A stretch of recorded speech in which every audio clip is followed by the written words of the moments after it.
Hello, everybody. It's Awestruck Comics Podcast. We're doing it. We're doing it again. I don't know Uh, why, but we keep doing it. we love it. We do it. We do it. I was at his shop this week. I was telling John, the shop owner, NJ Comics Stop, just telling him. I said, it's just a way I can hang out with my friend every week. We can't always get together. Uh, it's just how it goes. So this is the way we get together. We can talk about the news, reviews. We'll jump into the things, get into the plugs. Awestruck Comics Podcast on YouTube. I'm Idiosyncratic Pub. We'll get over into plugs for a second, but let's get into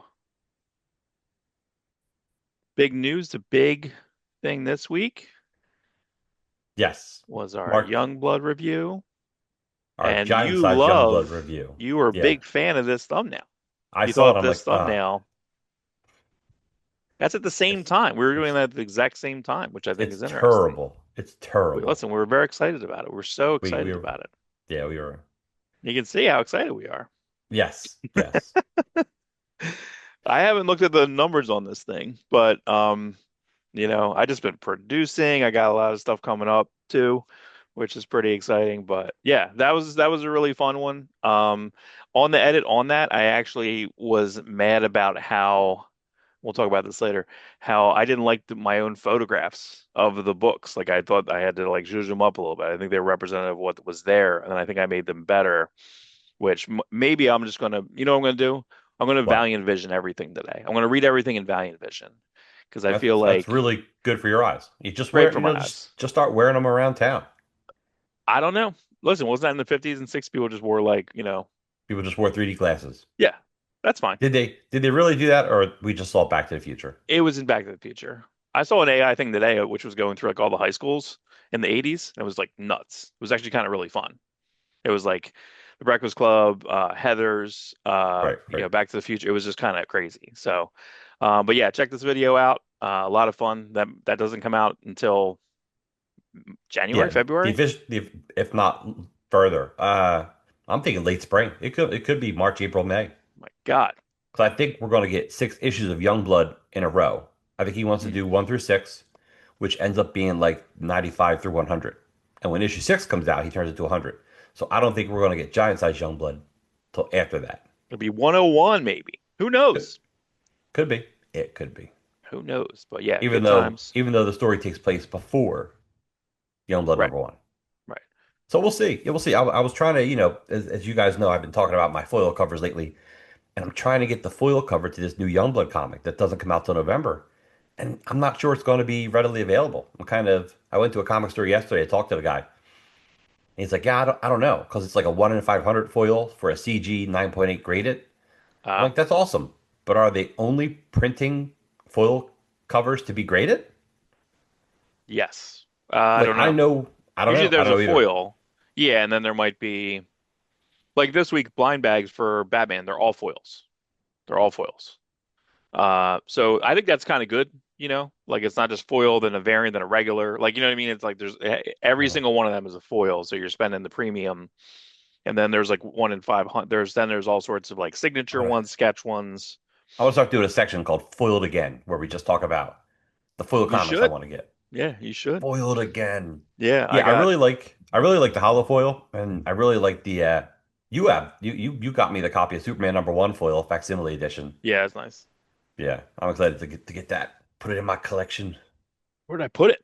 Did I give it to you yet? No? No, no, I haven't seen you. Ridiculous. Ridiculous. All right, let's get into. So I want to start this week. We have foiled again should be a segment on my Instagram this week. I want to start yet another start of a segment, but I want to do let's see if this kind of runs through. Hopefully the audio comes through. If not, I'll have to edit it in. But this was from the Today Show actually posted. I didn't like the Spielberg comment, so I took that out. So, but this is kind of an interesting. Take a little watch of this of a Jack Kirby talking about All right. 1982. One of the creators of popular comics, including Spider-Man and Captain Victory, is Jack Kirby. Ooh, He says wrong. nothing's changed. We've always needed him. We've always had him. Tarzan of the Apes is a superhero. Captain Victory is a superhero. Samson, Hercules, Thor were superheroes. We all have our personal heroes. I think that's good for us. I think it balances life. It gives us the kind of balance we need. If we had reality all the time, I don't think we could take it. I don't think we That's could true. take it. I I don't don't think we think could we take could it. take it. That's our that's our thing. That's what we've talked about that quite a bit on how it's comics have saved our literally saved my life a few times, and I think that's why. I know we've only briefly talked about it here and there. I think that's why both of us were horribly bothered by Ed Piskor uh Yeah. unliving. What do they call it now? They don't call it suicide anymore. It's over. They don't call it. Uh, I get Whatever it was, yeah, it really bothered us. it was horrible. You were on vacation. It fucked your vacation up. Like it messed you up. Yeah, because You I called was me. sitting there like, I hope they find him. Hope they I find him. was, Yeah, yeah, there was a time where there was rumors about it happening, and then he posted his note on Facebook, and it was just like a really really difficult thing. So I think that's why we have a lot of trouble with that. I kind of feel like, I was talking about Kirby and the stories you hear from his kids. I feel like he just had to produce all the time because there's two telling things I think with a lot of stuff with Kirby. I think number one, I don't think he ever stopped creating. I also don't think he ever read anything because he doesn't answer anything when Stanley yelled at him when they were fighting on that radio show.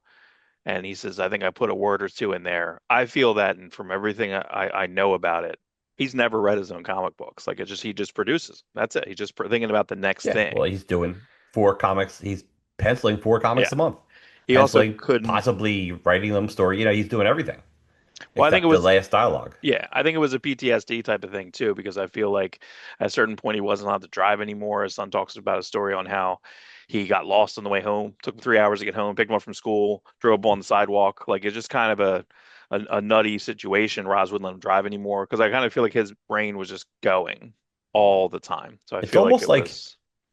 when did he learn to drive? Because a lot of people, because he grew up what in Brooklyn, so Mhm. like Right, a lot of people in New York don't drive. They right, never right, needed to right. drive. You catch the Yeah, trolley or the train or I don't know when the subways were built. It's very interesting. And you know what? At the beginning of this video, they always put Spider-Man attached to Jack Kirby. And I know he took a pass at it, mhm. but they didn't take his path. Like they didn't take his design for Spider-Man. Yeah, I think, and then on the opposite end, Stan Lee, it's even in a book. I think it's Captain America: The End, right, where it says like created by Stan Lee, Jack Kirby. And it's like, yeah, Yeah. you didn't create Whoops. Cap. You know what I mean? Like it's like Jesus Christ. You So know, when they get that that wrong, bugged it's no good. that bugged Eric Larson so much because he put a lot of work into Yeah, that book. right, right, right. And Yeah, Eric Larson knows. Eric Larson's a guy, and everyone blamed Larson. Larson's like, I'm not the yeah, production guy. I wrote and drew this book. Like that's yeah. it. That's You where it think ends. Larson wouldn't want to credit it, right? Come on, that's the last Yeah, person who would want to credit it, right?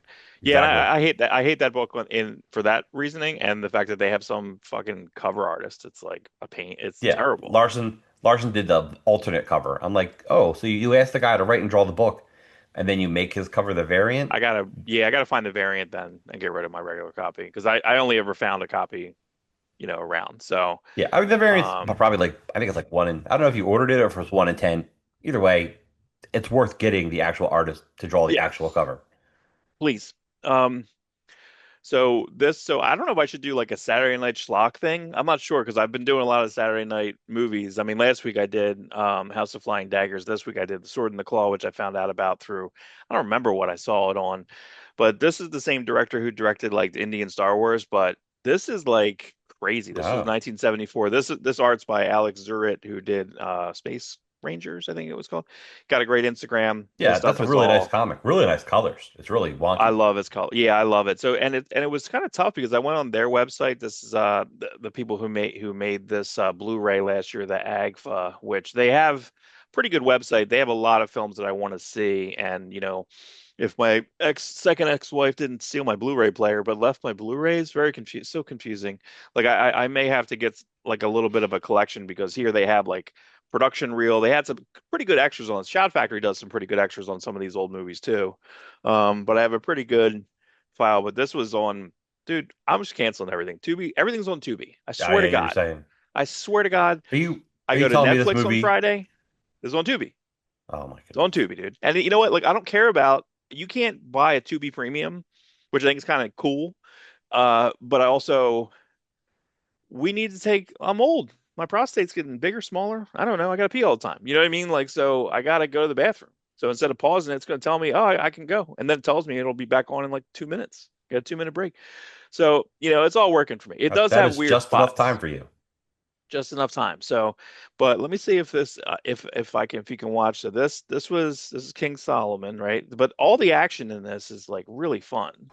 See if we can see this. Watch this. This is, this is actually a little better than some of the effects later. But all the action and the zooms Oh, and stuff. But I don't know what this was even for because I thought he was going to live because when I look at the cover, I'm like, oh, so he gets metal claws later. No, that's his son. So his son becomes like he is raised by wolves. He just as one does. yeah. This you can tell they just kind of keep using the same clip. I put That's on that's Instagram hilarious. a clip of this because I was like, I just keep thinking of Steve Perry. Like Steve Perry is fighting, right? Steve Perry from Journey is fighting all Yeah, these yeah. people, and it's not. Um, but I do like a lot of the actions like really fun. Like this is kind of the key scene here. Um, but like you couldn't put his arm behind his back and do something? Like watch this. Like clearly, I mean, he's got like now his arms are doubly like they're like this. Just odd. And then he has to go behind this wall. Why? So they can do this gag, so he can punch through the wall. I guess that's why he's got to punch through the Yeah, wall. gotta punch through the wall, dude. And then, well, That's some editing. I love it. I love dummies flying off. I think that is the absolute best. I think that's the I, best. I love that they're trying their best to make it look real. Um, I remember the first time you saw a dummy and it was supposed to look fake, and you're like, "That's so hilarious." yeah, I'm I don't trying know to if it was like think. I don't know if it was like a Naked Gun movie or something. I kind of feel like even the fugitive fall was a bad dummy too. I don't think that looks good at all. I always thought that looked bad. And I was Yeah, like, I know a lot of yeah. people like this shot, but it's like it's kind of rough. But yeah, this highest possible recommendation. I'm gonna see if my dad, if he's not busy, I'm just gonna go over there. I'm like, Dad, we're watching this. Like, I'm sorry. It's like an hour and a half. It's action like nonstop. And what I did like, and this is where I think like, because I feel like we should be filming something. I really like the gag of the out zoom. So like literally someone has an arrow in them and they show someone shoot the arrow and then they do like a swish pan to something and then they just zoom back out and he has it in his it's already in him. He's Yeah, already like, yeah. "Oh my God. Oh my God." Like it's so effective and I don't know. I all the action in this was completely insane. A lot of blood. He just keeps grabbing people's faces. Um but and it's actually it gets like Gladiator vibes at one point. Like I don't know, it's like it's Tarzan and Gladiator, and like it's just and You know, I'm trying to see if the Claw was it Claw the Unconquered, like if this predates that because he gets like acid on his hands and he can't carry a sword, so they make these. He's like, I need you to make these hands for me, make these metal hands, and then they like forge them. And what's crazy about the hands, you if can they got see five fingers, they're five fingers. Yeah, they're but no crazy thumbs. looking. They're awesome looking. I can't, I don't, you never really see the bottoms of them, so I don't know. But the five fingers, You dude, know, I'm gonna watch this every day. I swear, like it's the kids perfect thing to have on. kids today have it so lucky because when I was young, when I was like 12, 13, we all wanted to make movies. My friends and I, we started writing scripts and we were planning out fight scenes and how to do special effects. None of us had a camera. Mhm. We were so poor. We were like, we got to find a friend who's got a camera. Right. Like Yeah. it's a, Yeah, I I have some often experimental wonder stuff that I did, like, but it's probably not great. You know what I mean? It's I know from me and when you Ian were did some 13 or when you stuff. were like an adult. No, and me and Ian did like stuff in the house and just like nothing good though. It was all just like we had goggles on and shooting in the dark and glow in the dark. Like it's just it was none of it. I think is salvageable, but it would be interesting to watch. But I mean, I think the best thing I've ever done was the non-edit the Star Wars Special Olympics, which I don't think we can say anymore. But I should get that. We Wow. should get that up on YouTube because that's I need to convert that into digital Yeah. before it's Before too it's late. gone, before it's Before lost it's too forever. late. Oh, plugs time, everybody. Plugs time. So this week, yeah. So this week was you know what's funny? And yesterday I found another copy of Fantastic Four. So shopping around, I feel again, segment this week, I'm gonna edit it today. I already shot it. Everything's a dollar. Everything is a dollar. The haul that I got at NJ Comic Stop this week was nuts.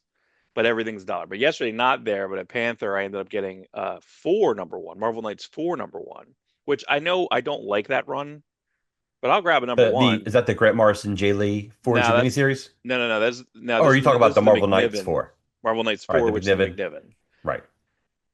but it looks great because it's like early McNiven. It looks awesome. Yeah, and you got Hollowell coloring it, so it looks even better. Yeah, I think we all hated that story because that interrupted It almost, yeah, it did. No, you're right. a Ringo run. Is that what Yes. happened? Mark Waid and Ringo were doing Fantastic Four, and for some reason somebody wanted to do this weird suburban Fantastic Four story, which sounded horrible at the time. We're like, no, this sucks. Like Waid and Ringo are killing it. So they Yeah. fired them off the book, started to work on this book, and then they were like, oh, we made a mistake. We want you guys to come back. And they're like, great, except now you ruined all of our flow, and we need a break Mhm. before we can come back. Right, right, But right. they did launch this book separately, yeah. So they did put it out, which they always should have did. It always just should have been a separate book. So they canceled Fantastic Four? I don't. I'm They trying to didn't. remember No, this. they didn't cancel it. That at that point, I think they just had to have some fill-in stuff. At the very least for Ringo. Is that when Carl Kiesel came in with that Karan Grant? Yeah, We yeah. got a That couple Kiesel run issues. was pretty good. Oh Yeah, yeah. Oh no, Kiesel should like have four been like the issues. next. He should have been the follow-up writer for Fantastic Four, and he should have brought along Grummet. Hey, want to hear something funny? So this is Mark Waid interview, and he was talking about he pitched Shazam with Mike Wieringo. Mm. And then Jerry Ordway was talking about Mike Wieringo was going to be the first artist on his Shazam book. And Oh, Todd DeZago wanted to pitch a Shazam book with Ringo. And who was the other guy? There was four people who wanted to do a Shazam book with Mike Wieringo.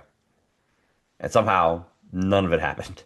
yeah. I found a Mike Waringo, Justice League International Quarterly, Justice League Quarterly. It's like a later issue.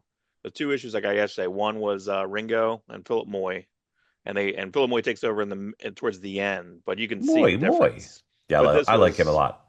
Yeah, this was early Ringo, so it was almost Chris Sprousey. Like his faces were a little longer. Like it was a little closer Okay. to that. And then Antonio Daniel did like issue 17 of Justice League Quarterly, which was Tony Daniel. And What? his stuff was a little more Ed Benes. It was a little more like What? long. Yeah, it was cool though. Looks good.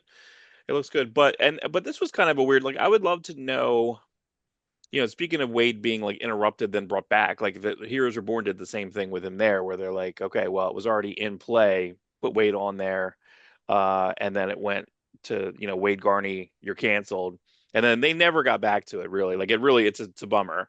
No. Jurgens came on, and then Jurgens like did his thing, but they never got the right flow back, and that sucks. And let's be Um, honest.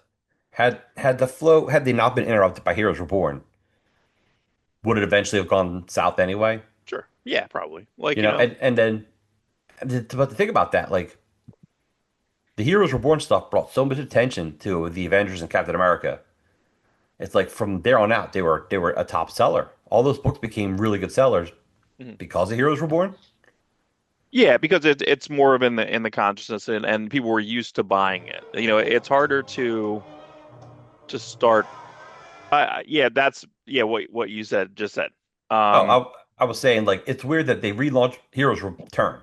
Like what a big deal. We got Alan Davis and Scott Lobdell doing Fantastic Four, and then we get three issues out of them, and then it's Claremont and LaRocca. yeah, I don't It's know. such a Yeah, weird move. Like what's up? That did they fire Lobdell? Because Lobdell, I remember reading an interview with him. He had plans. He had ideas. You know, I know Chris Claremont at that point he had come back to Marvel and he said, "Listen, I'll write anything but X-Men because you effed yeah, me over on X-Men. I'm not going back to X-Men yeah. for 2 years." At He least for does two go back to years. X-Men, and he really dives back into X-Men. But Strange. what's interesting about his Fantastic Four run is he really wanted to be original. So everything was like a new character, new character, new character, or a new take on an old character. It wasn't like fantastic, but it was pretty good. And LaRocca's artwork certainly Say that helped, again. which Fantastic. it wasn't That's fantastic. fantastic. Fantastic. But Uh, so this is what this is on your idiosyncratic pulp you're putting up in. yeah. So like the Are plug you this still week. comparing an artist that does both Superman and Fantastic Four? Yeah, you know what I got yesterday, I don't. which would please you. Because next up, so I have he doesn't do a proper Superman run, so I have Alan Davis. Alan Davis. So I'm going to have I have Alan Davis. I got the nail, which is not even really about Superman until the end, right? That's Right. about the nail. Another nail is a bit better, but I don't have that. But I grabbed Superboy's Legion because I love Superboy's Legion. I love Like, Superboy's Legion. yeah, Yep. that's fantastic. That's fantastic. That's Say fantastic. that This is again. fantastic. So yeah, so I'm going to do that. But I got yesterday, and you mentioned this at a previous show, is I sold all my what ifs because I got a real good price on when I sold them all because I had a collection, So sold all my what ifs, did really well on that. But I'm going to do a John Byrne. Actually, yeah, I'm going to do John Byrne. Did you keep the Uh, ones that aren't available on the Marvel app? no, because I don't look at it. You love looking at that. I do. I love What Um, If. so I got the what if issue. It's like three, which has Superman and FF. Like, so I'm going to do. What the? Uh, Yeah, what the? Yeah, sorry. So I'm gonna do John Byrne. I'm gonna try to find the perfect John Byrne issue I have of FF. I was gonna do a pre-John Byrne John Byrne before it was like when he was doing it with it was either Marv Wolfman or something like that, and then Sinnott was doing finishes before because he went on and did it for a bit, and then he took over. Um, but then I was gonna do a Superman, and then I was gonna jump back and then just have that what if as like a bonus. I still have a couple people. I still have Pacheco. I wish Pacheco did Superman because I wanted to do two different eras Pacheco, so I don't know what to do because I like the Pacheco right Oh, as you they wish were he would have did it. canceling. Uh, I wish he did his Pacheco style. that the RT Bear inks? That's why. Yeah, yeah, yeah. That was awesome, Because Pacheco. when he came back, he had Jesus Marino. Yeah, it's just too smooth. Just too. Maybe I guess that's what he wanted. I think that's the way Andy Kubert went too. Andy Kubert had a few people on him, but then when he went to Cam Smith, I'm like, I don't want this. I want it Just too scratchy. smooth. Give I me like Dumper Dang. Pennington, Delberdang. Mark Pennington was, I think I have a feeling that I didn't like Pennington for some reason, but on him, but it ended up working. He was good on Bart Sears. Yeah, Bart Sears, what you gonna do? Let me see here. So then, yeah, then I was going through Jack Kirby's birthday. Happy birthday, Jack. Um, oh, so the video that we just played. So yeah, I want to do a yet another series. I was doing Sundays with Jack for a bit, or maybe I'll just have that. I would just have the King's Right, Speech right. number 1. That's a lot better Uh, than jacking off. Yeah, a little bit better. But I do love these. What's this one was literally inside of it. It mentions that this was Dave Stewart, but I feel like all these collections were really great around that time. So I'm not sure if Dave Stewart did all of them or he kind of set them up and other people did that. But I loved all these collections, so I featured that. Plus, I have the action figures, which are really really fun. They are. Um, They're great. That's a great Superman. yeah, and I think that the way this looks here and I know she always talked about this too when we had interview plug with our interviews day. Um, all three of us are big fans of that. Was it Les Daniels? The Chip Kid history of Superman, Batman, Wonder Woman, and all the Yeah. photography done inside of that. Like I feel that was amazingly influential for me, and that's all I want to do. I want to take, I want to have that. That's why I try to do that iris thing a little bit. So I try to have a little bit of that. So, and then juice it up. Here's your Here I X. am, Rob Messick on X Twitter. This Yeah, is, I'm doing all the Youngblood covers still, and now I'm going into the individual characters of Youngblood who had their own team. And this was I'm into the Chapel series, which I didn't buy at the time. I kind of like stopped caring about certain books, but like I think I after was buying that still. I think when Awesome collapsed, I went back and bought like every Extreme back issue. Stream. And some of this is by artist Calvin Irving, who's just really good at the time. Like he's really got like a Frank Miller, like the way like Jim Lee drew Deathblow. That's kind of like what this cover reminds me of. Um, Sadly, I think this guy died young, Oh no. Calvin Irving. Yeah. So I don't know how much longer after this he lived. I don't know when he passed, but I do know that. But yeah, Calvin Irving did a good job. He was on the book for at least he did a 2 issue miniseries, and then he did I think at least 7 issues of the ongoing. Okay. Wow. There was that many issues. Chapel. I know. Wow. Yeah, I don't remember that many series. This foreshortening here is like crazy. I don't know if it works, but I love it. Doesn't matter. doesn't Like matter. it doesn't matter. There's a good Kirby documentary talking about. I'm trying to think who it was. If it was Steve Skeets or somebody, they were talking about the lines. They were saying like, I know this line is wrong anatomically, but I don't care. I know the squiggle is not a knee. Like I get it. You know what I mean? But like it was like mostly the stuff. My favorite stuff is like the Atlas stuff. Like when he did Atlas. Like Atlas, that book I think is perfect. That's the most perfect I book love you it. can do. It's I think great. Atlas is crazy. But yeah, actually, when I saw this, I thought it was a Liefeld doing his Shadowhawk style, which he only did in Shadowhawk Zero. Is that it? Is that all he Far ever as I did? know, yeah, he only did it in that Shadowhawk Zero. Yeah, I almost feel like that is this. I feel like that's the same thing as this. So Liefeld did do variants for the two issues of the miniseries, and they're really good. yeah, But I think I if it, posted yeah, them as well. hang on one sec. Look at Oh, that. I'm promoting us there. yeah, right. Look, I even called you a friend, so now you tell people you got a friend. That's nice. I appreciate that. And There I we look, I go. spelled Mark with a C. I should have put quotation marks around it. Yep, you love that thumbnail. Chance That's Wolf. Chance Wolf. Ooh, I got an inside image yesterday which had a Chance Wolf interview and a pinup that is not in anything. awesome. And in the same issue of that inside image, it had the Greg Capullo's taking over Spawn, and that where you're standing there with like a woman, and that's not in anything. Come on, everybody. Come on. Come on. That's funny. We need to do an Awestruck edition of just like print ad stuff. I Print love ad it. stuff. I love print ads. Wasn't there because then what was the other one that you found? It was a Fragga doing Bloodstrike cover, which was Barry Windsor Smith homage. Does that Yes, sound yeah, it right? was Barry Windsor Smith, Daredevil homage. I think we But talked he about it on the show. yeah, but he didn't do the hedgehog or the groundhog or He whatever at he the top. didn't.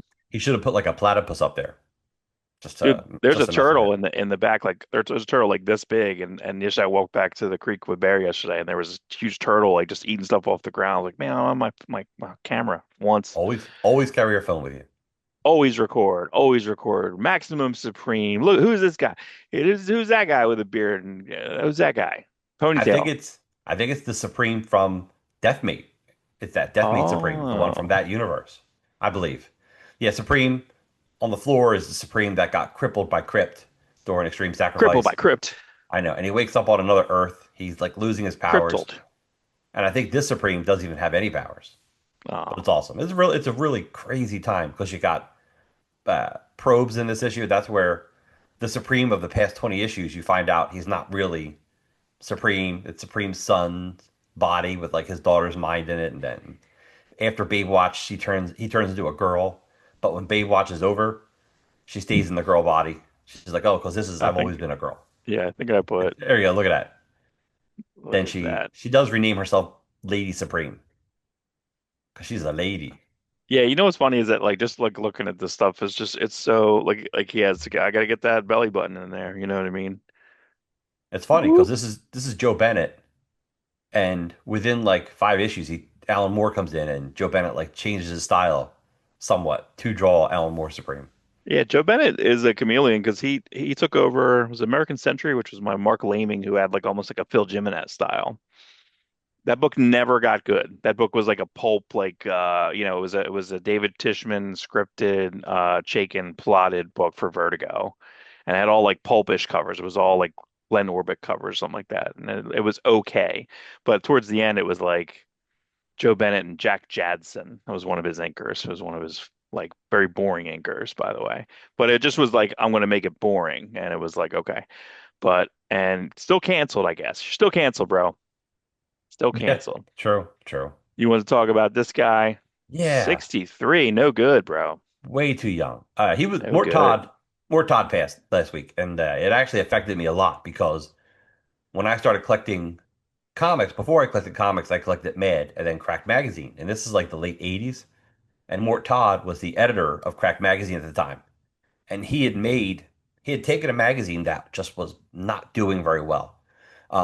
The guy who was kind of heading up Crack Magazine before him was kind of like a scam artist, underpaying the artist, making deals like, "Hey, you can do, I'll give you some work for $100 a page, but you got to give me a kickback of $25 a page." The guy before him was like taking stuff from Sick Magazine, which he had also worked on, and Mhm. just putting cracked over the logo. He was like making Nixon jokes in the '80s, just overall kind of crappy. So Mort Todd comes in. He's like 23 years old, but he's kind of punk. He's friends. He went to art school with like Dan Klaus, you know. Mhm. So he brings in Dan Klaus, and he brings in Bob Fingerman, and he brings in Bill Ray, and he's like, Right. "Hey, I'm gonna go hire John Severin back, and you're gonna pay him because the company who was running the magazine had money, because magazines made a lot of money in the late '80s. So like John Severin was getting like $100 a page, and he left because the guy demanded kickbacks. So he goes to John Severin and he goes, 500 bucks a page, 1200 for covers. And this guy's so like he made Crack Magazine into like arguably better than Mad for a Mhm. point for people like us Right, because right. it was and it helped dip my toes into comics. And he went so far as to steal Don Martin from Mad Magazine.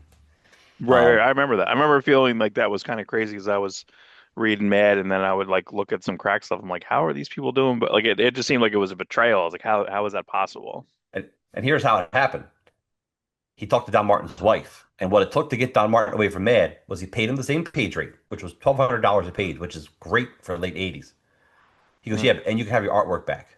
Bill Gaines didn't give artwork back to the artist, and Bill Gaines didn't pay uh, any money if he reprinted your work.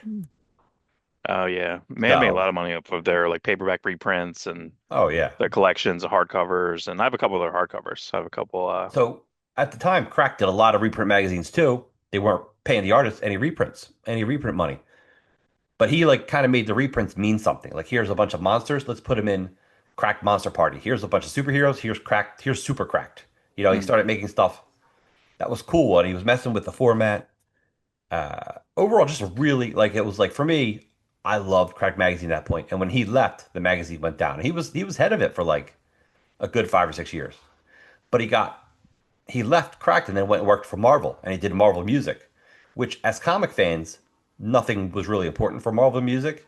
Mm. But like that's because they had promised him like, oh, we're gonna make these comics like the Last Temptation of Alice Cooper with Neil Gaiman. He goes, we're gonna take your comics and put them in bookstores. We're gonna put them in music stores. We're gonna give them to the rock bands and they could sell them at their concerts. Because every rock band has like a comic fan in it, Mm. and that's Right. that's almost always true. There's always one guy in a band who's like obsessed with comics. It's kind of funny. I don't know if it's because there's like a creative thing there, you know. I mean, look, even Kansas has a Dan McGowan super comic book fan. That's right. So Crossover.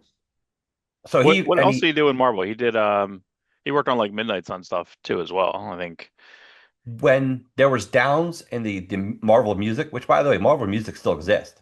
They just changed and they actually do the music for the movies. Like they're kind of a that organization still exists within Marvel. But yeah, when there was downtimes, like, well, now you can do this for us. Something he made the Spumco comic book for Marvel. Oh, He was friendly with Crick Clues because he also did advertising work. He did commercials. He did videos. And his plan with the Marvel Spumco comic book was that there was going to have a giant stand of Jimmy the Idiot, and to get the comic, you'd have to take it out of his butt. Like it was just going to slide out of his butt, and that was supposed to be at like bookstores. He was just a really funny, inventive guy. Um, Marvel, but he was an artist too. It is really sad for me. So in more recent times, oh, also he did Monsters Attack, which was like his return to creepy and eerie. yeah, And that was again, recent, I think, right? That was relatively recent. well, he made it in the late '80s, early '90s, and recently he did a reprint of it. Bo That's right. I think you told Bandman, me about that. aka Rory Tyler, worked for him. Gray Morrow worked for him. Gene Colan worked for him. Steve Ditko, like all these guys who weren't getting work at Marvel, he was hiring them for Crack Magazine. In fact, my introduction to Steve Ditko was actually in Crack Magazine. He goes, he had three legally blind people working for him: Don Martin, Gene Colan, and somebody else. None of them had benefits at Marvel, so he got them work at Crack and then got them benefits. Legally Um, blind people. yeah, this is a Conan pinup he did that was in a what issue was it, Mark? I think it was like 149, Savage 149. Savage 149. See if I have it. Wait, I may have it. Let's see. So more recently, like he went and created a Protoplasman, which is like a Plastic Man riff that was published at Big Bang Comics. He's never left comics. He's doing in fact, I think he was supposed to be at a convention next month, like Ditko Con or something. He's good friends with the Ditko family. And he goes, it's kind of sad. I know I'm dumping a lot at once because it's on my mind. He was really good friends with Steve Ditko. And Ditko would come to his office and they'd joke around. He goes, Ditko, funny guy. But nobody will ever know that. Like people only see Ditko as this guy who's like, these are blacks and these are whites. There's no grays. He goes, and that's not true. He was a fully formed human being. He had nephews that he loved and a brother. Um, and he was actually really funny. That's why he liked doing Crack Magazine so much, so he could get like let people see like, hey, I'm funny too. I'm not just this guy. I mean, he had his political views. which is that, everyone's entitled to. I guess it's pretty funny if you look at the bottom of this, like it literally has like the 149 like pen, and then like the I think what, yeah, probably had to shrink it to 72.5, and then here it has like his address, like he's 32nd Street, number 17, like you know what I mean. It just has like stuff like there, you know. Yeah, that being said, addresses was just in like the stuff you've been printed in. It's just your full address, right? Is it, in old Yeah. comics and stuff, it's just Yeah, like old literally comics. everyone's like Here's full my address, address. no privacy, When I I bought was an at, original art, it'll sometimes have people's phone numbers on it, you yeah, know, or, yeah, or addresses or whatever. It's funny. yeah. When I Like, was in the shop on Friday, I found the Judge Dredd and I showed the shop owner, I showed John, I said, look, I said, that's me. I said, I'm also in Spawn 24. And he like, you are, and he had that too. He's like, dude, this is crazy. And he's like, it's your full address. It just seems like because I know everything's like privacy and stuff now, never like back then it's just like yeah, whatever. you people got to laugh. When I read Mark's letter, I didn't know Mark when that issue of Spawn came out. Yeah, And I read the letter, and I'm like, who's this asshole? Like, hey, it's I very think obvious. Cyan is named after your daughter, and That's Wanda correct. is named after your wife. I I'm was like like, yeah, yeah, 13, no, 14, bro. Come on. you were Hey, guess what? I 16. talked You about were Tony. 16, Mark. I don't think so. No, Spawn, I Spawn may number one came out, I was 15, which means by the time issue I was 24 comes 14. out, yeah, 24 years later is 2 years later. No. No, that's not how math works. That is how I probably sent it in. I sent it in. Doesn't matter. We're not It going to doesn't look at the matter. math. It's just Doesn't funny matter. that your But hey, letter listen, Tony stuck Twist out to me. sued him. So Tony Twist was reading the comic. He's like, "Hey, wait a second. You know, No, that was a bad time for McFarlane. too bad, Too too bad." bad. Too bad for too bad. So, but no, but it's funny. It's is it comic book database? If you put in your name, if you put in Mark Leone in the comic book database, those two issues that you have letters in pops up. Oh, that's so, dude. That That's that how that database is crazy. I That's didn't realize it. I ridiculous. put my name in and I'm like, oh, there I am. So what do you got? Well, what's in your stuff? Like that's your. Jeff, I was friendly with Jeff Loeb back when on the Yahoo boards for the Awesome Comics. So he's like, hey, can you guys write in letters? So I got letters in like Coven and Lionheart. Oh, Lionheart. I forgot Um, about Lionheart. I'm in a couple issues of Savage Dragon. Eric Larson would be like, I'm only going to do sketches for people who do letters in my comic. I'm like, well, no, I better type a letter. Not that he ever Eric Larson used to give out a lot of free sketches, a Right. lot. He was awesome. He still is awesome, but now he charges, which he should, because that's his time and effort and work. Yeah. Yeah. Definitely. This is not Deadpool 6 Oh yeah, here. so ignore the bottom. Yeah, Liefeld was on his Whatnot show. He showed the cover for Youngblood #2. So I don't know if this is like a variant for the direct to customer, or if this is going to be the cover that's going to be in previews next month. So, but yeah, you got Supreme, and you got him fighting a character called Xerxes. We don't know anything about him except that he just kicked Bedrock's ass and threw him in the ocean. Spoiler, Xerxes, just like spoiler, Frank Miller's Xerxes, right? Because that's an original name. the There's original no name. real, there's no real person called Xerxes ever. No, There no, was. there's not. All right, here we go. News time. Dan Mora assembles 32 fighters. I think we saw some of this before because I didn't really like the similarities of like how close everyone looks, you know. Yeah, people have caught on to the Power Girl, Supergirl, maybe even Huntress. I don't know. They all kind of he has a basic face model, and then he just put that face in, and then change the eyebrows, change the hair, change the costume. Yeah, the Power Girl, Supergirl. Because I think on a previous like lineup they were like next to each other. Yes. So, but yeah, the Wonder Woman's a little different, but I don't really care. Listen, this I, guy's a I friggin' like insane workhorse. Like the shit he put out this week was just nuts. It's yeah, nuts. we'll talk about that on reviews day. Yeah, he had he basically had three separate stories this week in Batman and the Immortal Batman, which he only had like 5 pages in, but still, like it's just insane. And I believe, is kind of like the art director, the designer of that book. So I think that's a Power Rangers book, basically. So that's fine. This is coming out through Abrams. Abrams just signed kind of adjacent news. Abrams just signed with Lunar, and I guess because in my brain, Abrams is part of Marvel, but it's not. It's its own separate company. And they signed with Lunar, huh? Interesting. Yeah. Yeah. I'm kind of lost on all this stuff now on who's where, Yeah, because when I saw Image leave Lunar, I'm like, what? I feel like Image, no. Who left? DC left Lunar. Hmm. Image just signed with them. I was like, wait a minute, DC, you started all this. Right. Yeah. Who's DC going with? Are they going back to previews? Or are they going with? I don't remember. I don't Are they remember. going with like Alliance? I think they're going with. I don't know if they're going. Yeah, I don't know where they're going. Yeah. Regardless, Abrams signed with Lunar. And they're doing what? Are they doing the? Are they redoing the Peanuts books that already came out? No, this seems to be just like a coffee table book, Oh, okay. which it's $75 hardcover in a slipcase, but it comes with like kind of fun stuff. It comes with these like little prints and stuff. And I put this in here like, who's Shermie? Who the fuck was that? He just didn't make it. He didn't make it in any popular shit. Maybe I don't it's know. been a long. I've read all the old Peanut stuff. I used to collect the little paperback collections of Peanuts. I used to collect Yeah, paperbacks of like all good comic strips before I yeah, was into comics. yeah. I had a couple. I had the Garfield like long ones. They were pretty fun. They're great. And then the paperbacks. I had a lot of like Charlie Brown ones, and I like the fact that they would like the Snoopy ones. They put all Snoopy stuff in, like so it was kind of neat. But then when Fantagraphics I ended up selling them too, it was like 10. I got 10. I think they put out like 26 volumes or something crazy, and they were all like $25, and they were really nice. And I've read maybe the first three. It's hard to read I re them. I was trying to read them like every day, like read one or two a day. That's kind of good because I feel like if you read them all together, it's like it gets tedious, and you're like, all right, I got it. I remember like wanting a collection at the. I think bought a couple newspapers when Peanuts was ending. I think a bunch of comic strips did like homages to Peanuts or Mhm. tributes, and I really wanted like a collection of them. And then I think when he died a year later, I think Charles Schultz died within a year of retiring. Yeah, People did it again, and I'm like, I felt that was really interesting. did My it big thing, again. I used to love the Far Side books.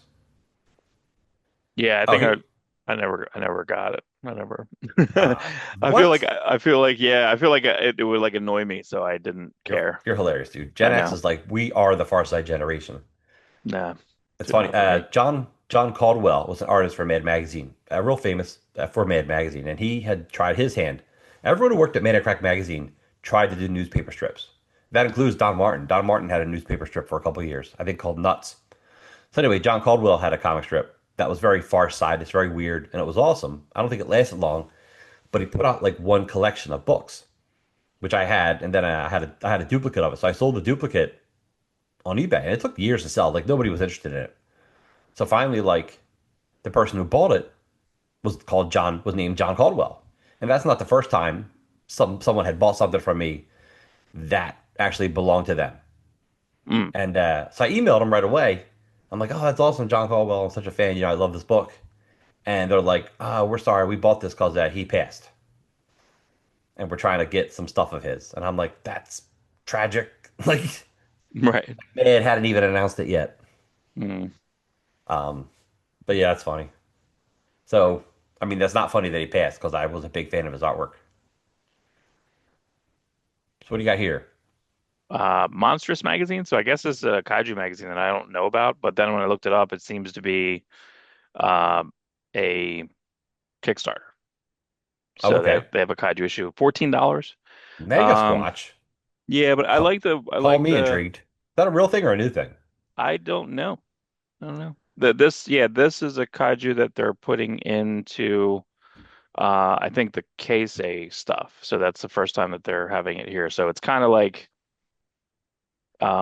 that they're Conga utilizing versus some of that. Gorgo. I love Gorgo.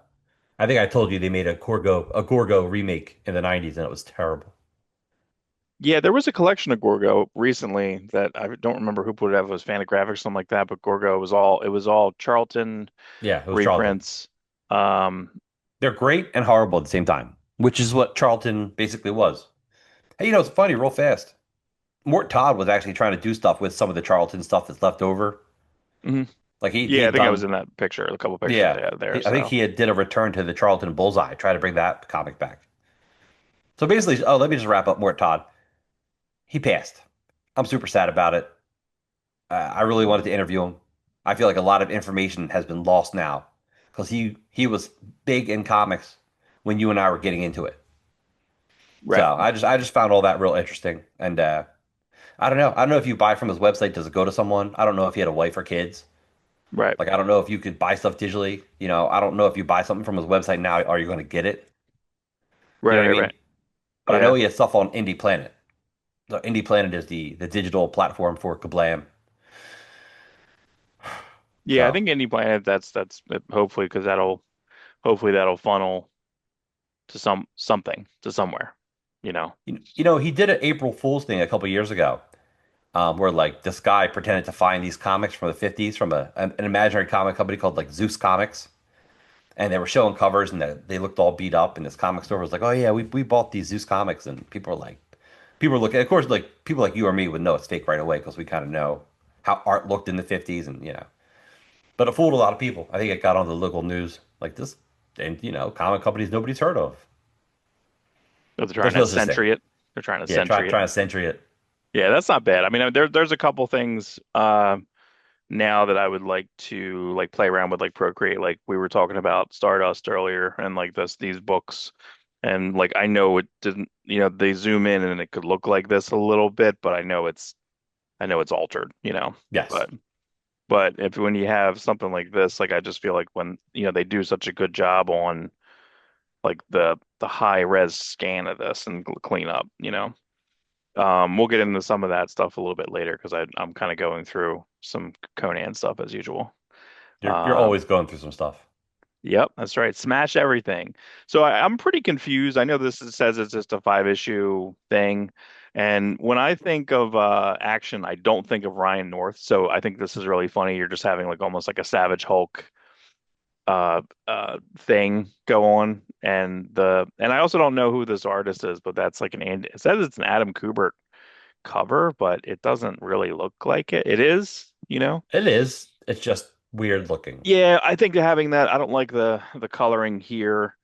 I No, don't I don't know. like the brick coloring is bad. I don't like Is it. it? I don't I don't like know. it. It's very weird to do this book because you're pushing your Infernal Hulk launch. Like here, you're changing the Incredible Hulk into the Infernal Hulk, but then you're doing another Hulk at the exact same time. Then you Nah, have an Imperial Hulk. Yeah, I mean, there's so many Hulks going on right now. Like, I don't know. I feel like I like the Imperial Hulk, and then basically they're leaving She-Hulk out there, yeah. and then so She-Hulk's gonna be Space She-Hulk. The one shot this week was fine. I don't know. It's fine. It's fine. So they're filming. I didn't realize that they're actually filming the Clayface movie. I feel like it's so weird. I feel again, we talked about it last week about I don't believe any of the This James Gunn lies. I think it's so odd and that this they jumped the pushed. line. Well, I believe the fact that he's like, listen, we won't do a movie unless we have a good script. And Michael Dougherty, Dougherty, who wrote Clayface? No, I don't know, it was the guy. It was the Mike Flanagan. Mike Flanagan, that's right. Yeah, but he Mike couldn't Flanagan. direct it. These Irish people. Yeah, he couldn't direct it, but he had a good script. And James Gunn was true to his word. Like, yeah, if it's got a good script, we'll make it. And this jumped ahead of the other five movies he announced. You know, Well, Swamp Thing, yeah, Authority. there's a guy on YouTube who just he did a James Gunn interview analysis and it went announcement analysis. So Waller is not in anything. Authority is not in anything. There was like five projects. I'm like, ooh, because he was saying it's like now bordering on Star Wars. Like Disney Star Wars has to have the most announcements to never completion. But DC has racked up a ton because they were like, all right, we're doing Waller. No, because Waller was supposed to be before Peacemaker season two, I thought. No, Waller wasn't Waller announced before James Gunn took over? Waller was in, yes, but Waller was announced before Peacemaker, I think, was even renewed because everyone was thinking like, well, Peacemaker is not doing that well. They have to do Waller and then they'll put the Peacemaker in it. But they I just thought they think were like, I think they announced Waller just because they want to keep her. Like she's so phenomenal at everything she does. Like let's keep Viola Davis happy. I just don't You think know, it's, let's, yeah, I don't know. I but don't it's want a not a Waller book. I don't necessary. care. No, just like I don't want a Jimmy Olsen show. Listen, I love that dude as Jimmy Olsen. I just don't want a Daily Planet show. I don't want Now, Daily mind Planet you, show. you could give it to me and it could be incredible and I could love it. But like the idea of it bores me. Well, the funny thing is like Penguin counts, Didn't kind of. didn't want Penguin. ends up being like my favorite show of the year. Yeah, it's You great, but know? but I don't know if there's going to be a Penguin. Like, it's just it's so disjointed, man. I just think the attention span's no good, man. I feel like the bullshit announcement of saying that, oh, we want everyone to watch Peacemaker. Everyone likes Superman and all these little kids Oh watch yeah. Superman. Let's watch Peacemaker season 2, and you have an orgy in the first season, in the first episode. I was in a shop No kids. yesterday. People were just mad. The guy was mad about it. Mad. Just like, what the fuck? Like, because he showed his kid. His kid was like 13. He's like, and he just had to, like, he didn't know what to do. He didn't know how long it was going to be. And then the next scene, next scene, next scene. Now this season's a little different. Um, this is sad Peacemaker. I like it because I like sad characters, Here's right? the thing. But this is I don't think they should, why don't they sad. make Peacemaker for kids? Say, listen, if your kid loves Superman, here's Peacemaker for kids. It's an edit that would probably take you could edit that show in like a day. Yeah. It's Well, not you that make hard it to do it. 18 minutes. Like, no, his episodes are 56 minutes long. You know what I mean? So, Listen, it's they're long. you cut out the orgy, you cut out the curses. You don't even have to tone down the violence, I don't You think. I probably think could kids do are alternate jokes. You could have had alternate jokes with Justice Gang. You know, yes. Yes. I really like them on the roof. That man, like the thing is, the show is a hangout show, and I And feel and like I don't this is think what he should be doing. and I don't think that's selling out to make a PG-13. Like, listen, I would love for my daughters to watch Peacemaker, but I still feel it's too much for them. Mind you, Yeah, I don't know what they're watching behind my back. You know, I don't know what rated R shit they're watching. It's yeah, fine. but I feel like they tried to do that with like Hellblazer, and I never liked it. Whenever Hellblazer went to like the PG, the New 52, and just like it never held. I know that's comics, and not but even on TV, you have that Listen, dude, and Hellblazer was kind of just this he's so sanitized what a great version. actor. That dude was Yeah. awesome. Yeah, but Matt it just seemed Ryan, like cosplay. It was just a cosplay, like, it's fine. It's you know fine. what it is? In the Hellblazer show, he was great. And in a Hellblazer comic, he's great. But when you take him, if superheroes show up in a Constantine comic, it's fine because it's his world. But it's true when you take him out of his comic and put him in Justice League, it's like it feels fake. You're correct about that. Justice League Dark. Justice But I League don't know Dark. what. But like going back to Peacemaker, I don't think it's a sellout to do a PG-13 version of that show. No, I feel like this show, it's super, it's just a conflict. Like, it's just I feel so bad for, Chris. I think he's great. I think Cena's great, dude. I think there's just amazing subtlety Yeah, he's become the in best his wrestler acting. actor of all time. Yeah, he really cares. It's really something. So I couldn't tell if this is going to be a period piece because you have like a new cop car, but all the cars they had were like old, Yeah. So I don't know. I'm not sure. And then this is the guy. This is going to be this guy.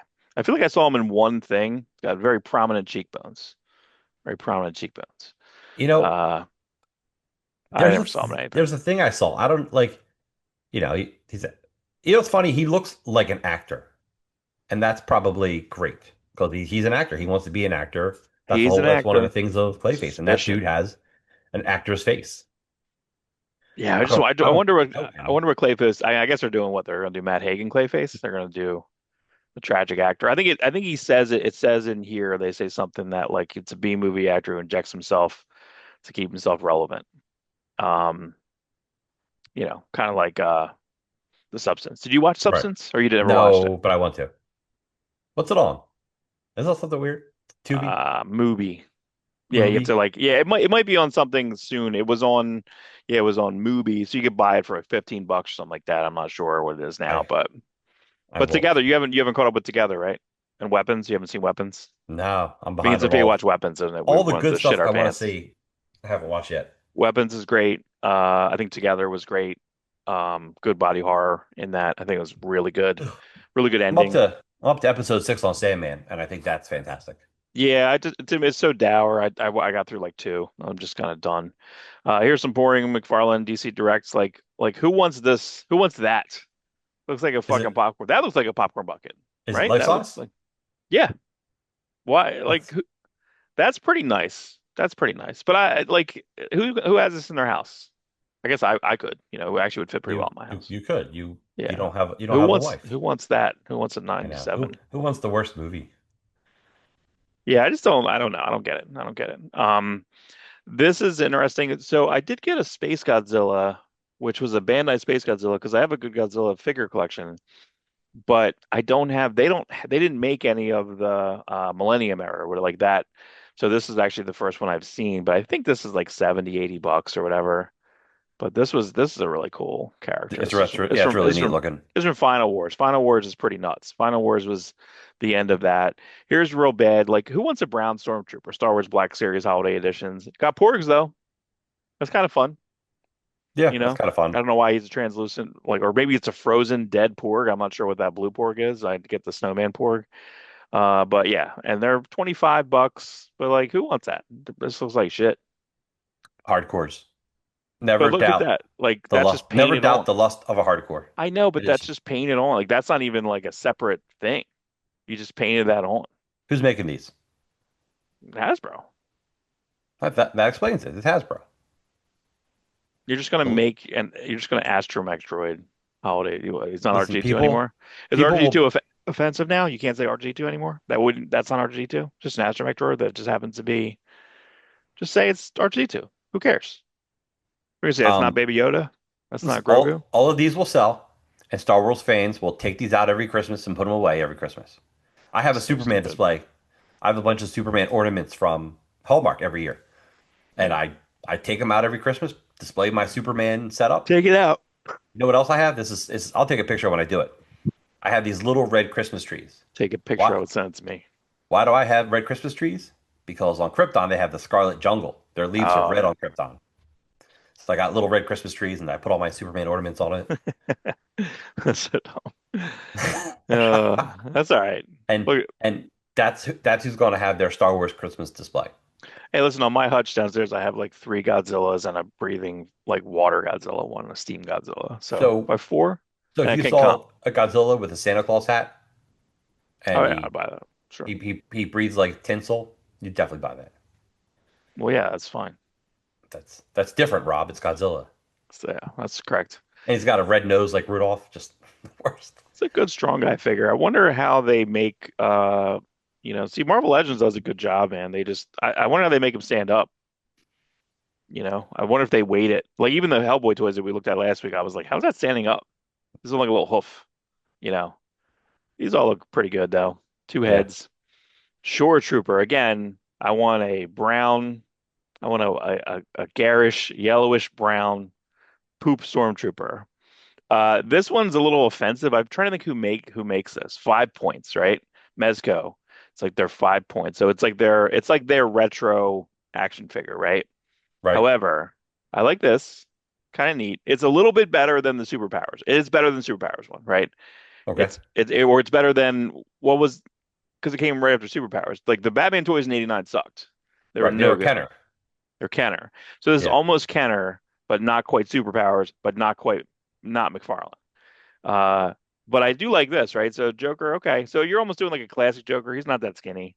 Like that looks like but the face changing color is pretty crazy because guess what? What they did Dip it in basically, cold water. That's hilarious. but they left it only goes to that much white, which I think is amazing. Like you Yeah. have this old school painted stuff, like the flowers, that's pretty well done.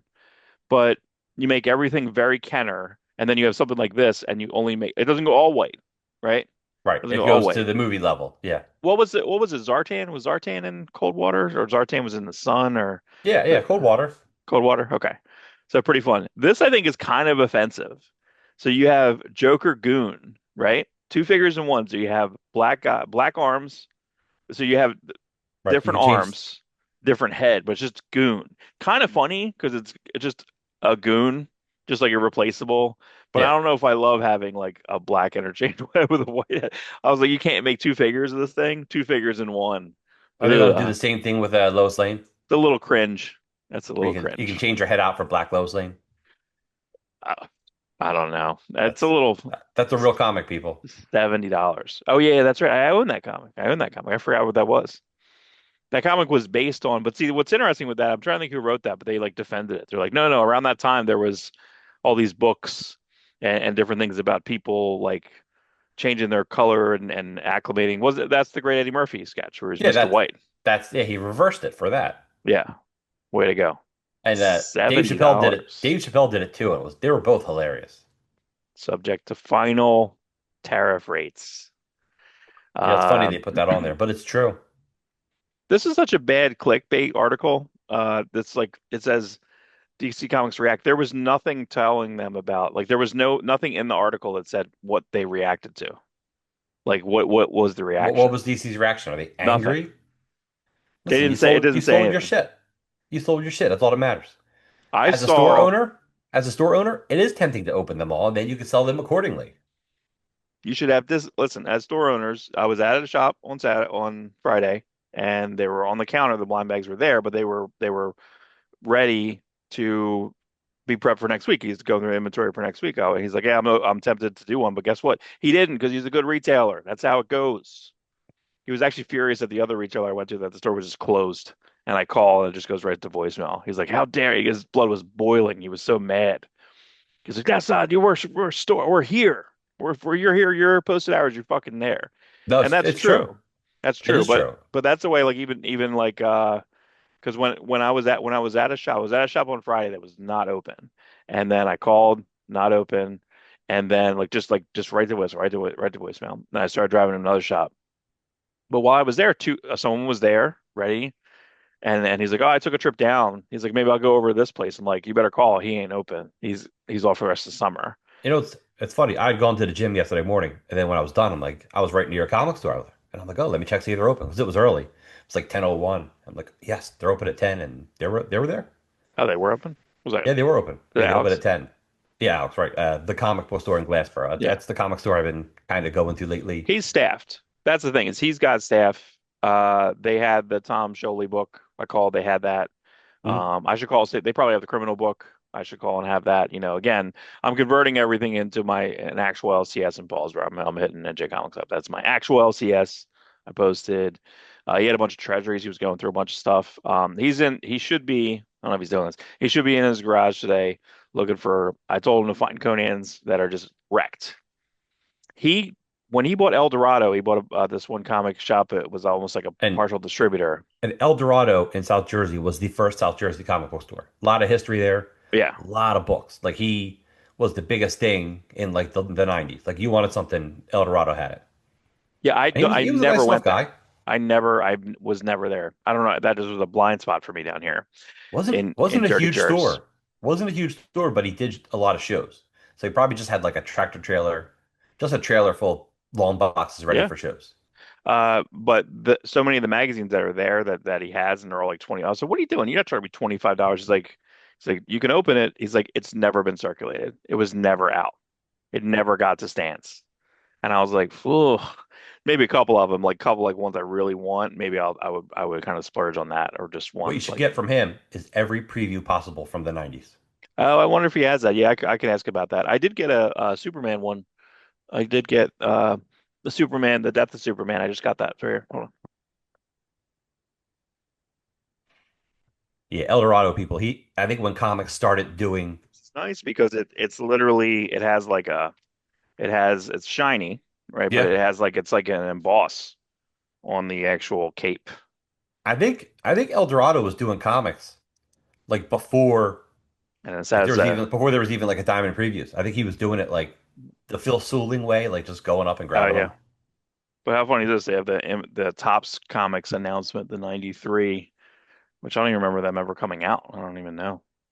Which books? It says it's coming to 93 Image Comics cards.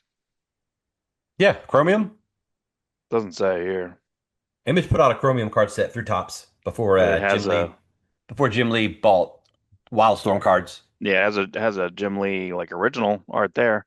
Yeah, I think cards is like that's the thing where I'm gonna get like I feel like because last week I ended up getting It's a black hole, Mark. I know, but last week I got a Wildstorm Rising and I got a bunch of cards in there. I got some so I'm like, oh now I want these art cards. So it's just stuff. It's just stuff that you know, I sent you that. I don't know. I guess through Ultra or through Upper Deck, they put out like Jusco put out a thing last year. And I grabbed the Mary Jane card yesterday at Panther. For deck. They're still So doing stuff. yeah, yeah. Why Yeah, would you want to be in the upper deck when you could be in the front row? front row Front collectibles. row. That's what Tom McFarlane, Um, that was his card company that never came to fruition. Front row. there's a couple good Fraction interviews. Jenna, I think it's Jenna covers comics or something. I forget. Jenna reads comics. She had a good Fraction interview. I was Yeah. a little jealous. Like she had really good, smart questions. He's an interesting guy. I feel like his brain. I feel like there is another interview from I think some type of Canadian magazine, and they go into Steve Lieber's his studio. Steve Lieber's studio is shared with a bunch of people. And they actually go into that studio and they interview Steve Lieber and then they interview Fraction. And Fraction, this is nuts. He had the way he wrote Jimmy Olsen was like kind of crazy. And he had this thing and he color coded it. And what stories were going to go from like what trailed from what. And he looked at it that way. Like it was so macro, it zoomed so out. I should send that to you because I think as a writer, you can understand what he's doing. But in my brain, I'm like, I can't do that. I'm so micro, it's painful. I'm very curious about this run. I feel like this is going to be gigantic. He's not taking it for granted Fraction. He's like, I understand it's probably the biggest thing I'll ever do. I'm hoping that I'm trying not to think about the audience. I'm trying to make it as good as I can for Jorge and make it interesting for him. And then he's coming back with stuff. I haven't given him anything he hasn't been able to draw. So I'm very curious on this. This is, we might have to do like a Wednesday review of this thing, I'm pretty surprised he nuts. doesn't he should take over Action Comics after Wade. Just so he can say fraction on action. Fraction on action. What's shaking? What's shaking? Let alone this Um, fortress. Brian and I were down at Heroes Con at what's that? Orlando. No, Heroes Con is in South Carolina? Charlotte? It's Oh, in okay. Charlotte. And Matt Fraction had I ruined the joke. Back Matt and Fraction forth. had broke his leg. And he's walking around in a cast, and we're going up the escalator, and Milligan goes, more like Matt Fracture. And Matt Fraction's like, God damn it, I'm the writer. Wow, that's funny. That is funny. Yeah. There you go. I'm surprised he wasn't like, I heard that a bunch of times, but yeah, that's good. No, he didn't hear it a bunch of times. Yeah. We talked about this earlier about how boring these fucking things are. Like, I Yeah, don't it's even like consider Disney doing anything with Muppets. So I feel like they've failed every Muppets redo, except for that movie, which I think in another way, Jason Segel kind of failed the second movie. Like well, he went to go do his own thing, and you can't blame him, you know. Um, no, no. And it's sad because like Muppets are in the news because they tore down the Muppets theater in Disney World, which is a really fun attraction. I don't know if have you ever done it?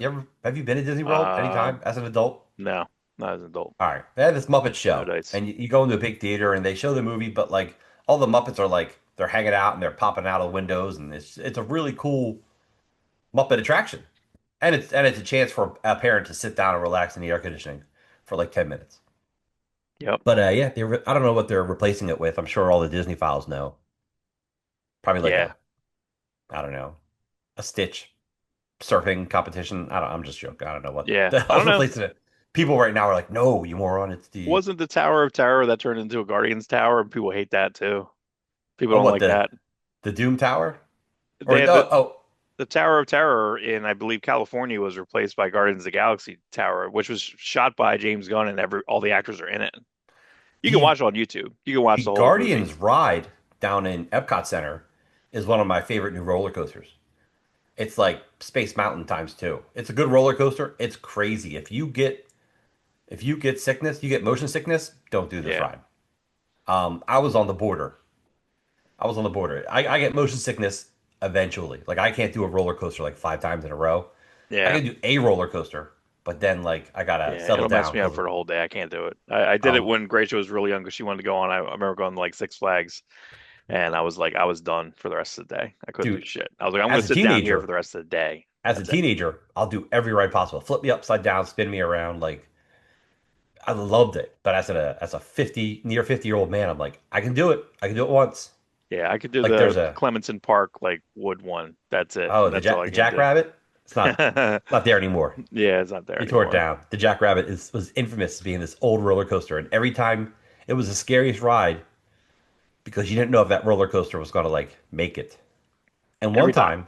one time the kid wasn't paying attention and forgot to like slow down the the train as it was like heading towards the cart that's heading towards the ending, and it hit the curb too fast, and the whole thing flew off. Everyone was okay. Like, yeah, there's some bumps and stuff, and I don't know if anyone broke anything. Yeah, I'm like, yeah, that's what happens when you hire kids for minimum wage. that's no good, man. I never did an Adventureland. I never did one of those. I wish I did. I wish I had that experience, but all these Muppet variants are just so boring, and I feel like it's so like it's none of them are inspired. Nick Bradshaw, it's really not good. Doesn't seem the scales right. It's Greg Land, yeah, boring, regular and boring. boring. Chrissy Zullo, okay. Todd Nauck, actually, I really like the Todd Nauck inking of it. Yes, Like again, I feel like him and Bagley have found that their own inking space. Just don't, it's just crisp. It looks fucking good. So I can't really be mad at that, you no. know. Listen, I'm not really mad at the art. I'm mad at the subject of the art. Yeah, Annie was fine. Paco Medina's fine. Yeah. Yeah, I really like this Luciano Vecchio, but I would have done what I believe it did with the Wiccan cover where he did some of the like dots and stuff, and yeah, just how I don't know. They're all just really rough. That's a little bit funny, actually. Yeah, I like that. That's okay. That's all right. That's all right. You made sure I had this on there. I knew I was going to have this on there, but this has just been rumored. This story has been going on for so long. So DC to actually publish Rick Veitch's final issues of Swamp Thing. So there was an advance book 3 that showed up somewhere on I don't know, on like Amazon or something, but it states what's printed in there, and then it says Swamp Thing Vertigo Special 1 through 4, which is that's not out. Which So is so my question is that reprinting the first three parts of the story and then go into the Jesus issue, or is it the Jesus issue and then how he was going to end it? I If think that's what even it's what we're getting. right. Well, it's because they don't. It was so 88 and 91, 88 through 91. So that's what I think it's going to be. Yeah, I don't know. And there All was right. something that I didn't know about. So I guess when this happened, uh, they already had Neil Gaiman coming onto this. It was Neil Gaiman and like Toddleben or something, and then he didn't take it over. That's why I went to like Doug Wheeler for a bit in Swamp Thing. Like it went Hmm. somewhere. Like Neil Gaiman We didn't take it over. He was supposed to take it over. That was in this right, article because too. he did that annual. Mhm. Did he do the annual with Taliban? I forget who. The annual, I forget. The back of the annual is Mike Mignola Right, right. doing like a Floronic Man. I mean, that's cool. This is another type of it's a holy grail. I have a bootleg of a near finished issue. It's got pencils and layouts and some fully inked pages of the unpublished Swamp Thing issue. So to get this published, yeah, let's get it out. Veach is like in the 70s. Give these guys a victory lap. Let them like get this stuff out of them before they're gone. Right. I Look at almost got Cabot Bloodhunter yesterday. I almost got Cabot Bloodhunter. I was looking at it. I was like, do I want this? I don't care. it's ugly, but it's Color's cool. interesting. Yeah, I mean the It, coloring, I'm not sure if that was the Horries or whatever, but Was it which cover did it? Was it the Stephen Platt cover? yeah, Platt, yeah. Platt, Platt. It's pretty muddy. It is muddy. Um, that's the only issue published of that book. It's what it Uh, is. Bloodstrike was canceled, whatever point. And it's funny. Liefeld just recently said, like, I was so not that he said he was dumb. He was, but I was canceling books that were making good money just to like relaunch books to try to keep up. Did you listen to the Dave Fitch interview? about half of it so far. All right. Yeah. He talks about that. Like, he shouldn't have canceled books because every book is somebody's favorite book. And all these books were making money, but they just wanted to make more money Mm. or keep the interest high. And one of the things was they canceled Bloodstrike. And Rick Veitch is like, give me he pulled a Neil Gaiman. He pulled a Neil Adams with X-Men. Like, give me your least selling comic and I'm going to redo it. And Rick Veitch does one issue of Bloodstrike, Cabot Bloodhunter, and like, it doesn't click with anyone. Doesn't click at all. And then, but he had issue two drawn, so they broke up issue two as backups in like Alan Moore Supreme. Okay. Okay. So it did show up. It did show up for a couple more short stories, like two or Yeah. three. Yeah. I feel like a lot of stuff showed up in like Asylum. Asylum had a lot of Yeah, stuff. Asylum had a lot of Here's some print watch stuff. Battle Beast, Dead Samurai, G.I. Joe, Escape, and Team Ninja Turtle versus MMPR, Mighty Morphin Power Rangers.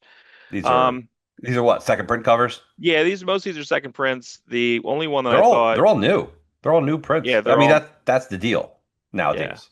I like this Oddly one. This is the best one. That's the Yeah. best one. And I guess Jason Howard just has this job, and that's okay. You know what I mean? Like, make that money. And that's what I think. Like, I know Finch talked about how he worked on, with the Finch interview with Liefeld. He worked on this for 8 years. He's worked on Skin. What is it? Breaker. Skin Skin Breaker. breaker. 8 years. And I want to know what the other name was. It was called something else until recently. Until recently. Yeah. I think Skin breaker is the name of the sword, which wasn't even when Kirkman originally thought of the idea, the sword wasn't any part of the story. It's just Finch drew a sword that looks so cool, it became integral to the story, and then the book's named after the sword. I got the image, or got the Skybound #8 or something yesterday, but it wasn't the Battle Beast cover. But I just grabbed it because I could get it in a short box. Yeah. So the Yeah. Battle Beast Thankfully, Prelude. yeah. Wait a minute. What was it in? It was in the Skybound 10th anniversary, 20th anniversary, Oh, whatever. right, right. It was it in the Images of Tomorrow book? It was just tomorrow. Yeah, it was 25. Yes. Yeah, yeah. Yeah, yeah, 25, even though there's no 11 through 24. yeah. That's okay. That's It's actually right. better. It's better that way. This I thought was kind of funny. So I don't know who this is. Wake Publishing. So this is Dead Samurai, but it said that the original, the artwork inside is Ryan Benjamin, different Ryan. So I Ah, don't know why. I got to check on Global, but Global is really laggy. Global Comics is like a Netflix type of thing. They have a lot of smaller publishers, and they have some Dark Horse stuff in there, but they may have this on there. But I feel like when I was trying to, I might have to uninstall it and reinstall it in my iPad because it just goes to G and just sits there. So I don't think I have my iPad near me, or else I could look it up now, see if it's working. Not want to, they're not sponsor, but maybe I should. But I thought this was funny is that they have this cover, which is a Bill Sienkiewicz like alternate cover, right? I think right. that looks like a Bill Sienkiewicz first cover. Then they have this alternate cover, and I'm looking at this, I'm like, if I was an editor, and I'm a little, Wait. John Dolmayan, isn't that from System of a Down? oh, I don't know. I think that's the That seems drummer. right. Again, going back to there's a hardcore comic fan in every band. Yeah, yeah. He had a drum set up at New York Comic Con one year, and it's got drawings all over it. Art Adams, Oh, just that's right. That's right. System of a Down just played my daughter just saw him in the Meadowlands, which is called like MetLife Stadium, okay. and then I'll we never call saw. it that. Yeah, I'll never call that. That's Meadowlands. So she said she went, but Corn was good, but System of a Down, was it during System of a Down or Corn? They got this one guy ejected. That's all over TikTok and Oh stuff. yes. He got Oh, is that where it ejected happened? for, yeah. He And then got there was ejected another for one where ejecting. somebody else was just like drunk, and they were carrying him out. And I was like, don't take anything down there because the guy they carried out there too, they just seemed like these people are. And then Man, my daughter said like, yeah, people were weird there. Like it was a weird feel. So she said it was good. She said there it were was good. girls near that guy. Like if you look over like 10, 15 feet to his right when they were Yeah, showing that video, I'm like, there were girls there, like younger, yeah.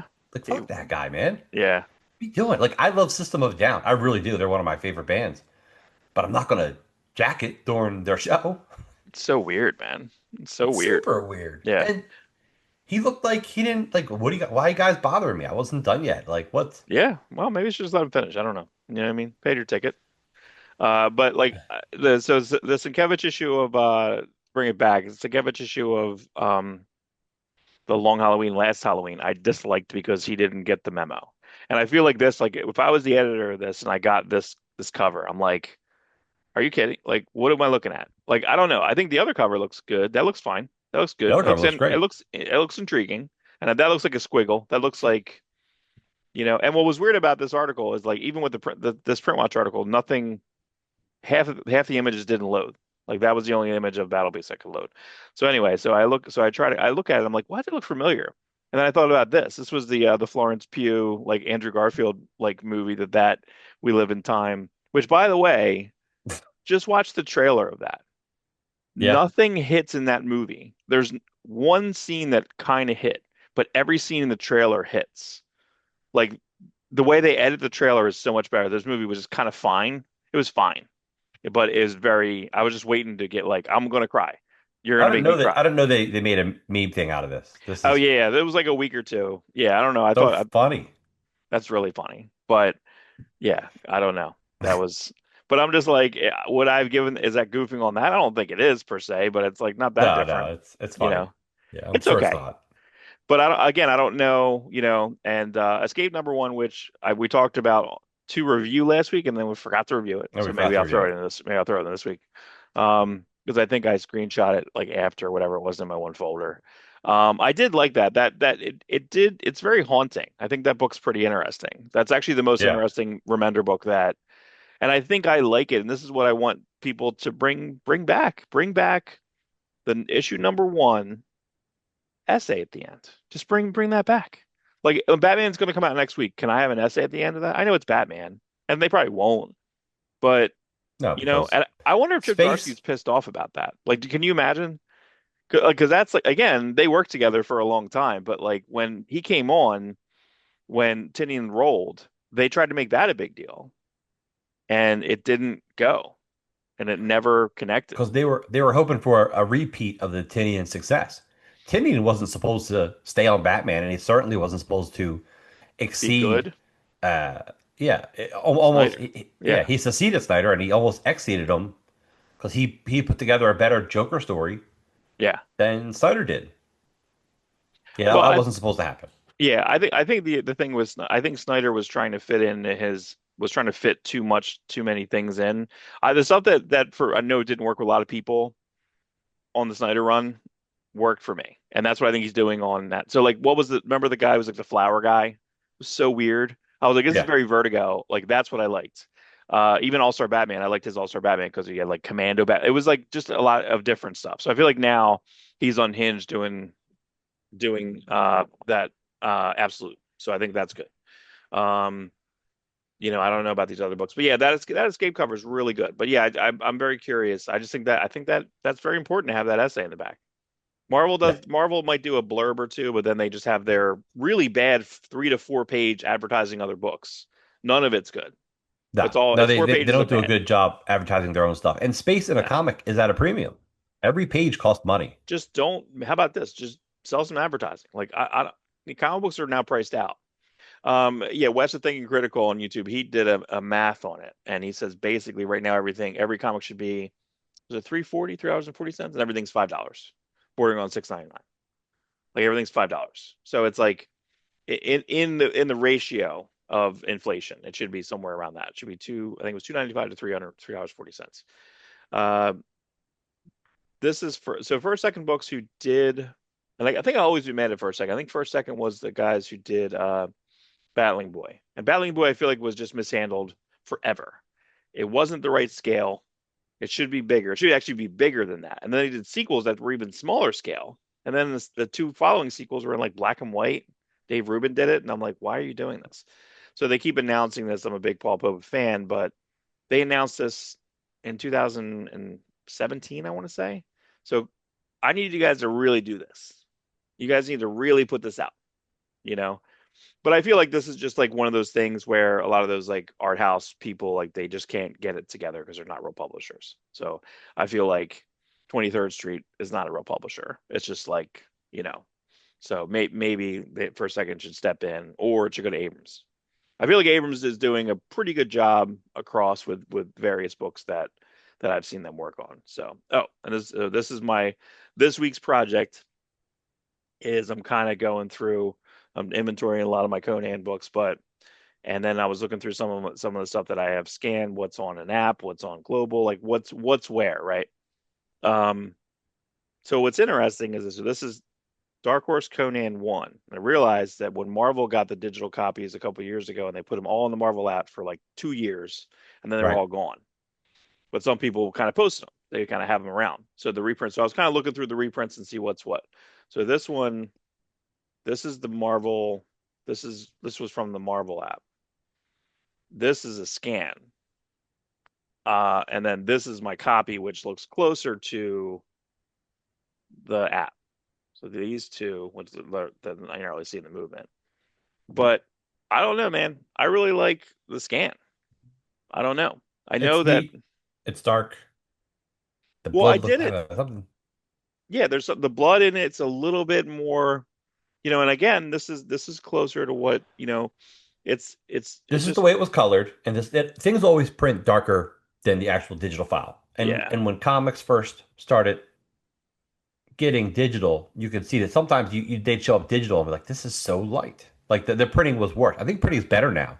I think printing today looks really close to the way it's colored. yeah, yeah, yeah. But back then it wasn't. You had the color lighter because you knew it was going to print darker.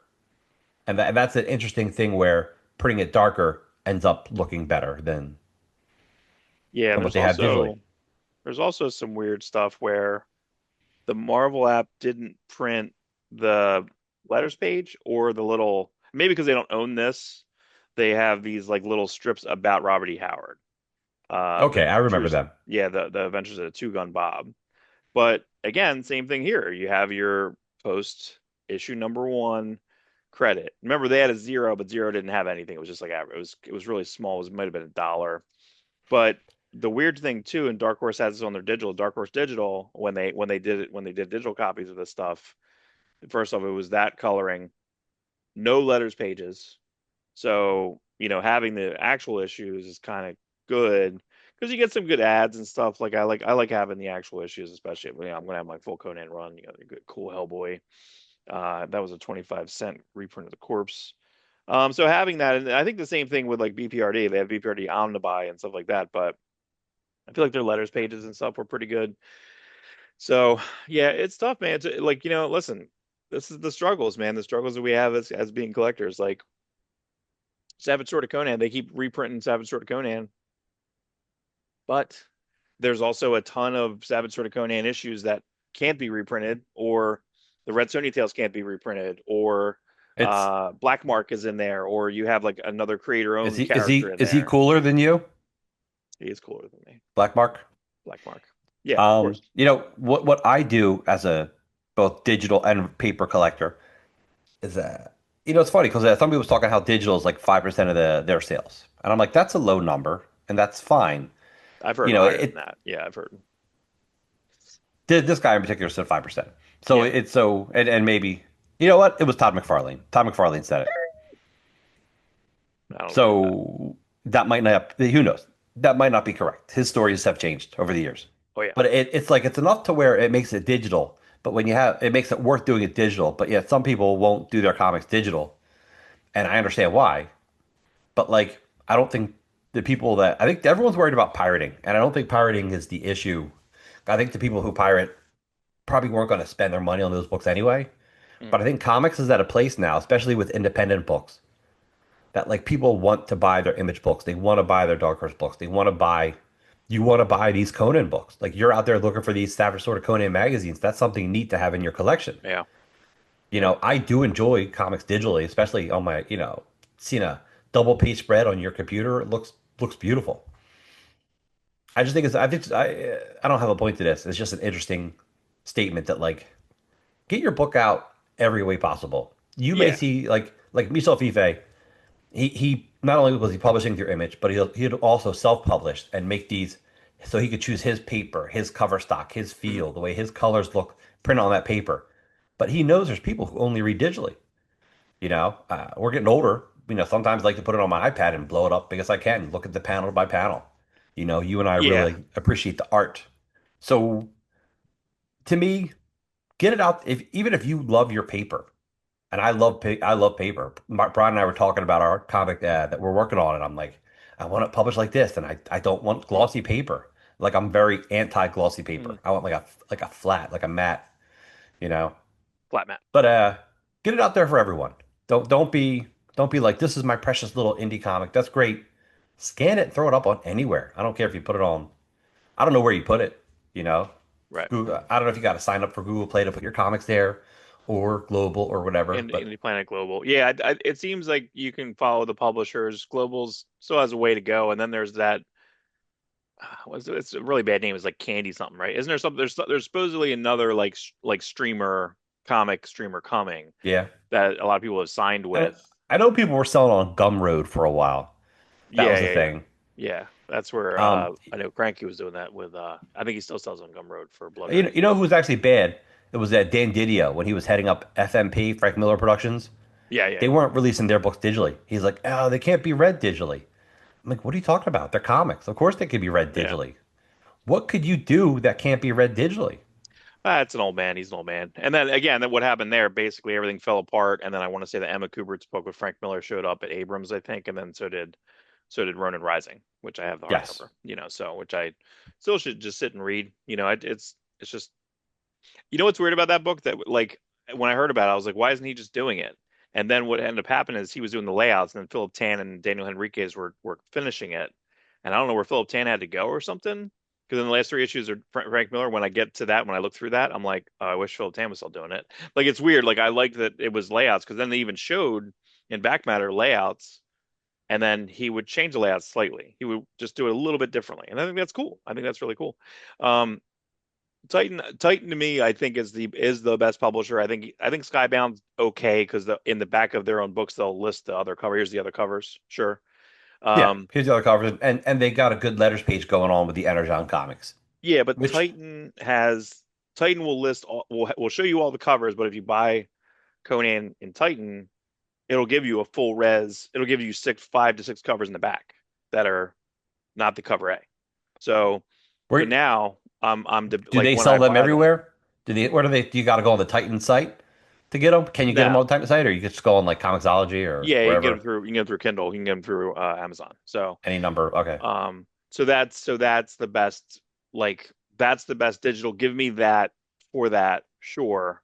And then I have it saved. But then when I buy the collections will have it smaller. But I don't like their collections. They're I think eventually doing some type of like deluxe collection coming. I think I saw a hardcover for that in the app in the Shopify Okay. app that I have for my comic shop. So, but doing it live. But that's it for the news this week. We'll see everyone soon for reviews day. Everyone go back and watch the Youngblood page by Yeah. Watch page. the Youngblood. We do a really good review. Check out the book. I think this is the last week you can order the newest printing of that book. Liefeld did say, "Hey, I'll put it out one more time." He replaces a Die Hard on the cover with the mark named Red Hard. Red Hard, Terrible. Red Hard. Red Hard. Yeah, we don't know anything about that character yet. In fact, he's not even in the book. That's the I worst part. forgot. Red Hard. He'll be in Giant Size number 2, So which check will that come out out. in 3 years. Check out Mark's haul. He'll probably put up another Incredible Haul I video with got all the another new haul. stuff.